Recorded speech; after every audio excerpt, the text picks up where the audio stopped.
Maswerteng hapon po mga ka-STL. Narito na po ang resulta ng STL Pampanga para sa araw na to, second draw. September 29, 2025, araw ng Lunes. Naway ang mga natayahan niyo po mga numero kanina ay manalo nawa ngayong hapong ito, 4 PM. Kaya't kunin niyo na po ang inyong mga ticket. Narito na po ang resulta.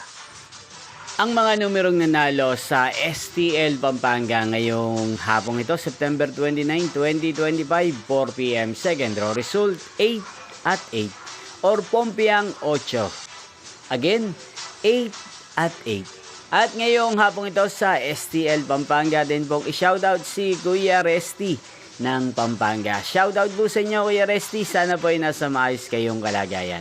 Inyo pong napanood ang resulta ng STL Pampanga sa channel na to, Roderick Hernandez TV. Maraming salamat po sa patuloy niyo pong panonood sa aking channel. Magkita-kita pong muli tayo mamayang 8 PM. Thank you for watching.